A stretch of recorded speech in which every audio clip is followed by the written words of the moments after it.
Mesdames et messieurs, chers amis, je voudrais commencer par demander de prier pour les victimes de la lutte du M5 RFP. Prier aussi pour les victimes de la crise multidimensionnelle que notre pays vit depuis 2012. Je voudrais aussi dire à la jeunesse malienne, à travers ce club de soutien initié par les jeunes, mais qui a en son sein aujourd'hui à plusieurs générations, je voulais lui dire merci, merci et merci. Vous savez, un responsable politique, quelles que soient vos idées, elles n'ont de la valeur que lorsque de plus en plus de citoyens s'y reconnaissent. Lorsque les idées gagnent les esprits et les cœurs des citoyens, personne ne peut les arrêter. Aujourd'hui, beaucoup de citoyens, parmi lesquels ceux qui ont fondé ce club de soutien, m'ont connu à travers le M5 RFP. Et c'est pour cela qu'aujourd'hui, les 90% de mon temps sont consacrés au travail du M5 RFP. Parce que dans le M5 RFP, vous avez le MPR, vous avez plus de 400 partis et associations. Ils m'ont fait l'honneur d'être le président de leur comité stratégique. C'est une grande responsabilité. Je dois dire que lorsque vous posez des actes comme aujourd'hui, ça fait chaud au cœur et ça encourage à travailler davantage. Aujourd'hui, je suis à ma 4e réunion. Toutes ces réunions sont consacrées aux activités du M5 RFP. J'aurai une dernière, peut-être même la nuit, il y en aura, mais tout de suite, dans 1 heure de temps, il y aura une autre réunion au cours de laquelle la délégation du comité stratégique qui a été rencontrée ce matin, le président de la transition, va rendre compte des résultats des entretiens. Mon combat aujourd'hui, c'est de faire aboutir les revendications du M5 RFP, qui sont les revendications de l'ensemble des Maliennes et Maliens, majoritairement, que ce soit de l'intérieur et de la diaspora. Vous avez posé quelques questions sur mon parcours. Vous savez, c'est très mauvais, généralement, chez nous, de parler de soi-même. J'avais fait une vidéo il y a quelques mois sur la demande des jeunes, des groupes de jeunes activistes aussi, que je ne connais même pas. Ils sont venus chez moi, quand je leur ai dit qu'on ne peut pas parler de soi-même, ils me disent non, dans le monde de maintenant, il faut apprendre à parler de soi-même. Les temps ont changé. Et donc finalement, j'ai fini par me prêter à l'exercice.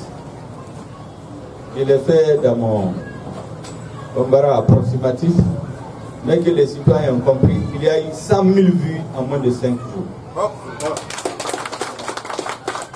Et des hauts cadres, des fonctionnaires internationaux, des Maliens de Twitter m'ont appelé pour dire cette vidéo nous a éclairés. On a entendu beaucoup de choses sur vous, beaucoup de désinformations, beaucoup de mensonges.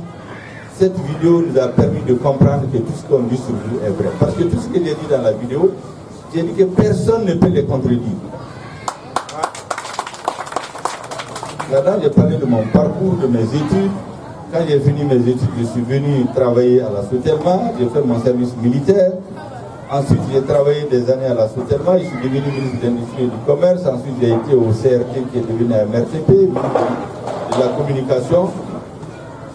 Maintenant, je suis un jeune retraité, mais dont l'essentiel de son temps est actif et axé sur les activités politiques, parce qu'aujourd'hui, il me semble que Les Maliens ont besoin des responsables politiques qui peuvent leur donner un avenir, qui peuvent montrer le cap, qui peuvent montrer l'exemple, qui se soucient de leurs préoccupations. C'est le combat que je mène aujourd'hui. Mais ce combat ne peut pas réussir s'il n'y a pas le soutien du peuple, des jeunes, des femmes, de personnes de tous âges. Si j'étais seul ici aujourd'hui, certainement que je n'allais pas parler avec autant d'assurance. Mais responsables politiques, quand vous sentez que vos idées sont partagées par le peuple, qu'on vous soutient, ça vous encourage à vous obliger à plus de résultats. Ce matin, je disais aux responsables du MPR quand je suis venu à Réunion, c'était ma deuxième réunion d'ailleurs vers midi, je leur ai dit qu'hier je me suis couché au moment où le musée a fait son premier appel. Parce que j'étais en train de travailler sur des dossiers, parce que je me dis qu'à tout moment, on peut nous surprendre. Ok, vous êtes dans les discussions, qu'est-ce que vous voulez? Qu'est-ce que vous pouvez faire? Il faut être prêt à tout moment. On dit que gouverner, c'est prévoir. Et le M5 l'a dit. Le M5 voulait gérer le pays après le changement de rythme, pour amener le changement que les Maliens attendent. Malheureusement, pour des raisons que vous savez, cela n'a pas pu se faire. Mais il ne faut jamais désespérer dans une lutte. Il faut toujours être prêt. Il faut être prêt à tout moment. Vous savez, souvent les camarades entendent les discours du M5, les déclarations. Par exemple, le jour où on est allé voir le président de la transition, les 10 points qui ont été présentés, bon, à la lecture comme ça passe. Mais c'est plus de 4 heures de travail avec un certain nombre de camarades du comité stratégique qui ont été mandatés. Nous avons travaillé à travers Internet. C'est à 2h30 du matin que nous avons terminé. Pour tout arranger par son saisie, tout ce qu'on a dans les idées, il faut pouvoir les dire en 10 minutes. Et je me suis réveillé à 6h et quelques encore, parce qu'on avait le rendu pour regarder et ajouter quelque chose. Donc ce jour-là, c'est pratiquement, j'ai dormi seulement 2 heures de temps. Je pense qu'en vérité, pour faire avancer le pays, c'est comme ça que les dirigeants doivent travailler. Et imprimer au pays une marche. C'est à marche forcée que nous devons reconstruire notre pays. Et c'est les dirigeants qui doivent donner l'exemple. Vous avez demandé mes relations, certains s'étonnent que je réclame de l'ancien président Moussa Traoré. C'est très simple. Vous avez ma conception, c'est que tout homme d'État qui dirige un pays, quand Dieu porte quelqu'un à la tête d'un pays, il ne faut jamais jeter le bébé avec l'eau du bain par rapport à ce qu'il a fait. On a simplement dit que cet homme a dirigé le Mali pendant 23 ans. Il n'a pas fait que du mal. Il a fait aussi du bien. Le mal, on tourne la page là-dessus, mais le bien, retenons le bien, ajoutons à ça pour aller de l'avant. C'est comme ça que toutes les grandes nations se sont construites. C'est le travail de plusieurs générations. Souvent les gens me disent, mais qu'est-ce qu'il a fait au Mali? Vous dites qu'il a travaillé. Bon, j'ai dit aux camarades, vous savez, un pouvoir politique, une politique, on le juge au résultat. Quand ce monsieur était au pouvoir, quand il quittait le pouvoir, nous avions l'armée la plus forte en Afrique au sud du Sahara, quoi qu'on dise. Nous avons l'une des écoles qui avait la meilleure qualité. L'une des principales illustrations, lorsque vous quittiez l'école normale secondaire, c'est pour enseigner à l'école fondamentale au Mali. Mais quand vous partez dans la sous-région, le niveau était tel que vous enseignez au lycée, dans la sous-région. Il y a beaucoup d'enseignants qui ont quitté le Mali pour aller dans ces pays. Ils enseignent au lycée. Quand vous finissez l'école normale supérieure, c'est pour enseigner au lycée au Mali. Quand les enseignants qui ont les diplômes maliens vont dans la sous-région, ils enseignent à l'université pour montrer leur niveau autour de nous. Aujourd'hui, le Mali a perdu son armée et c'est ce qui fait qu'on est aujourd'hui occupé. On a perdu notre école parce que nos diplômes ne sont même pas reconnus dans la sous-région. Quand vous avez un diplôme malien, on partait dans tous les pays du monde, on vous fait passer un test parce qu'on ne croit pas à la valeur de votre diplôme. Donc cet héritage-là, on ne peut pas quand même le laisser parce que c'est l'héritage de tous les Maliens en fait. Il faut le rappeler comment on a obtenu ça. Vous avez aujourd'hui, c'est la période de coupure de courant. Ça gêne beaucoup les gens. Mais depuis que Moussa Traoré a quitté le pouvoir, ça fait 30 ans, mais l'énergie qu'on consomme au Mali, c'est Manantali et Séléngué, c'est les deux barrages qui donnent plus de 50% de cette énergie. Ces barrages ont été faits quand il était au pouvoir. Il n'est pas au pouvoir maintenant, mais c'est pour le Mali.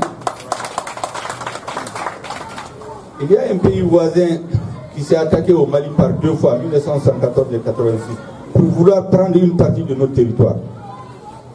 L'armée a fait face avec la détermination que vous savez. Aujourd'hui, le territoire malien, après la guerre de 1986, a été augmenté de plus de 1000 km². Après la guerre. Il y a un jugement à La Haye, donc le Mali s'est agrandi. Il n'est pas là, mais le territoire c'est pour les Maliens. C'est vrai. Est-ce qu'on doit dire qu'on renonce parce que ça a été fait sous lui? Non. Vous avez l'ORTM, la télévision nationale, c'est lui. La grande mosquée de Bamako, c'est lui. L'aéroport Modibo Keïta, c'est lui. C'est lui qui a construit l'aéroport. Le pont FAD, c'est lui. Pour faire des réunions à Bamako, c'est au CICB, au Palais de la Culture, c'est pendant qu'il était là. La CMDT dont tout le monde est fier, ça a été créé sous lui. Aujourd'hui, on exploite l'or. On dit qu'il y a de l'or au Mali. Les structures minières viennent, on donne les permis. Mais pour savoir qu'il y a l'or, il y a eu dans la recherche fondamentale pendant près de 20 ans. C'est lorsque tout a été produit, il a quitté le pouvoir, maintenant les gens distribuent les permis. Du point de vue de la diplomatie, tous les présidents des grands pays ont passé ici à Bamako. Du vice-président des États-Unis, le pape Jean-Paul II, François Mitterrand, ainsi de suite. Tous les présidents africains. Dans la lutte pour la libération de l'Afrique du Sud, il a lui-même été envoyé au front dans les années 60 pour être instructeur, formateur des mouvements, des militaires, des soldats des mouvements de libération nationale. Et quand il est devenu président, il les a soutenus jusqu'au bout. Beaucoup de dirigeants de l'ANC avaient des passeports maliens. Dès que vous franchissez l'ambassade du Mali, on vous donne un passeport malien. Je vais vous raconter une petite anecdote. Ce n'est pas une anecdote, c'est la vérité. En 2014, j'étais à une conférence internationale et lors du dîner, je me suis retrouvé avec un Italien. Quand il a su que je suis un Malien, il m'a approché, il m'a dit, bon écoutez, moi je suis un Tchadien, je vais vous dire, peut-être ce que les Maliens ne savent pas. Nous on est sur votre territoire en train d'aider votre armée. On paye une dette. Vous ne le savez pas. J'ai dit, mais comment? Il dit, moi j'ai été formé au Mali. Il me dit, dans les années 80, l'État tchadien était un État failli. Il n'y avait plus d'État. On était dispersés partout dans le monde. On ne savait pas que faire. Les étudiants tchadiens qui étaient au Mali, à l'ENI, à l'IPR, à l'école de médecine, ainsi de suite, se sont retrouvés du jour au lendemain sans pays, 100% situation. Il me dit, c'est votre président qui nous a appelés. Il nous a dit, je sais la situation de votre pays aujourd'hui. Tout Africain qui est au Mali, il est chez lui. Je vais donner des instructions au ministre de l'Éducation nationale. Tous les droits des étudiants maliens, on va prendre une décision pour vous les donner, pour que vous puissiez étudier. Lui, il est un frère de Déby, il m'a dit. C'est ministre des Télécoms. Il m'a dit qu'il y a beaucoup de cadres autour de lui qui ont été formés au Mali. Peut-être les Maliens ne savent pas. Beaucoup de cadres autour de lui avaient des passeports maliens. Même l'ancien représentant spécial du secrétaire général des Nations Unies qui a quitté ici. Mais il avait un passeport malien à un moment donné de sa vie. Il était tchadien, oui. Les gens ne savent pas. Lorsque Mandela a été libéré en 1990, le premier pays d'Afrique de l'Ouest qu'il voulait visiter, c'est le Mali. La date de la visite était presque fixée en février 1991. C'est Moussa qui a dit non, reportez au mois d'avril, on va faire l'ouverture politique, tous les partis vont se créer, c'est tous les Maliens qui vont vous accueillir, pas seulement à l'UDPS. Moussa a demandé de reporter. Entre-temps, le régime a été renversé dans les circonstances que vous savez. Lorsque la voix du Mali résonne, tout le monde l'écoute. C'est Jeune Afrique qui l'a écrit l'article. Le Mali était dans une position neutre, indépendante. Lorsque vous avez ça, je peux continuer les grands aménagements à l'Office du Niger. Les tons villageois. Vous avez vu comment ça a été créé sous lui. Avant, les graines de coton, on les jetait, on les brûlait. Après, on l'a transformé. C'est quoi lui, comment a été créé pendant qu'il est là. Itema qui est là, ça a été créé pendant qu'il était là. Donc, quand vous avez ça, vous ne pouvez pas accepter qu'on vienne dire qu'il n'y a rien eu de bon. Il y a eu du mal, il y a eu des erreurs, il y a même eu des fautes. Ça, c'est humain. Ces fautes et ces erreurs, on tourne la page, mais ce qui est bien, il faut le retenir et construire sur ça. C'est valable pour tous les présidents d'ailleurs. Ce n'est pas lui seulement. Voilà pourquoi on a dit qu'on le soutient. Nous avons dit non, il n'y a pas eu que du mal, il y a eu aussi du bien. C'est tout. Beaucoup de bien. Quelqu'un vient de le dire. Vous avez demandé au niveau du M5. Le M5 aujourd'hui est dans une phase décisive. Les Maliens ont le sentiment que leur combat a été, leur victoire a été confisquée. C'est le sentiment général. Le M5 rappelle les Maliens à la mobilisation de nouveau pour récupérer le résultat de son combat. C'est pour cela que nous avons demandé à l'ensemble des Maliennes et Maliens de sortir le vendredi 4 juin 2021 à la place de l'indépendance après la prière, exactement comme le 5 juin 2020. Si les Maliens sortent nombreux le 4 juin 2021, la situation va changer, le peuple va récupérer sa victoire. Donc le travail que les clubs de soutien, les structures des partis, les associations, tous les Maliens, même ceux qui ne sont pas dans ce, doivent faire, c'est de se préparer. Si chacun d'entre vous ici vient avec 10, 20, 30 personnes, la place de l'indépendance va être noire de monde plus que le 5 juin. Le 6 juin, vous allez voir, la donne va changer dans le pays. Donc voici l'appel que j'ai à vous lancer. Pour le reste, vraiment, je vous remercie. Il faut qu'on continue à travailler. Vous savez, chaque fois que ces clubs se tiennent ou que je tiens des discours en public, vous ne savez pas que c'est une charge supplémentaire sur ma tête. Parce que je me dis, tu n'as plus droit à l'erreur. Avant, c'était sa famille, puis ton parti. Maintenant, c'est presque les Maliens dans leur grande majorité. Et donc, j'ai une obligation de résultat. Une obligation de résultat. Et le M5 aujourd'hui, c'est un creuset. Vous avez tous les plans politiques. Il y a des gens dans le M5 qui ne pouvaient jamais s'asseoir ensemble sur le plan politique. Mais on a mis le Mali au-dessus de tout.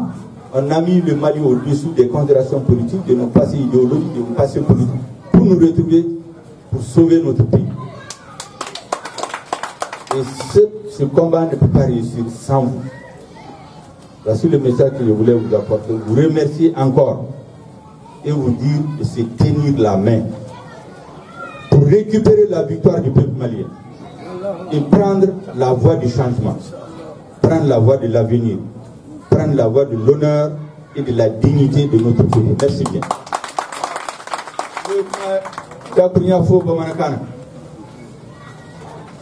et minu club Sigimboufo.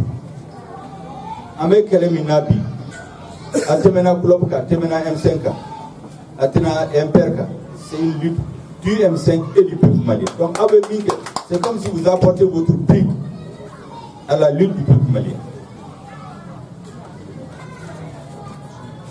Club qui a représenté Gilingali Sabake, Outmanega parcours humain, à Flana, à Fora Kone, le président Moussa Traoré, Kambo de soutien, en Wokemuna. Ani M5 qui est quel est le meilleur minanga c'est la Dabunia Fourier Allah. Ni à Befo français Canada, je crois que vous avez compris l'essentiel. C'est ce qu'a Beka. Mais qu'il faut bi, comment m'imbaisser na bi. À chaque période, il y a des décisions qu'il faut prendre. Il y a des moments décisifs dans l'histoire des pays. Il ne faut pas rater le moment. Le 4 juin 2021, tous les Maliens doivent sortir à la place de l'indépendance pour récupérer la victoire du peuple malien. On a le sentiment qu'elle a été confisquée. Pour retrouver la voie du changement. C'est pourquoi les Maliens sont sortis pendant 9 mois, sous la pluie, sous le soleil, sous les gaz lacrymogènes. Certains ont laissé leur vie.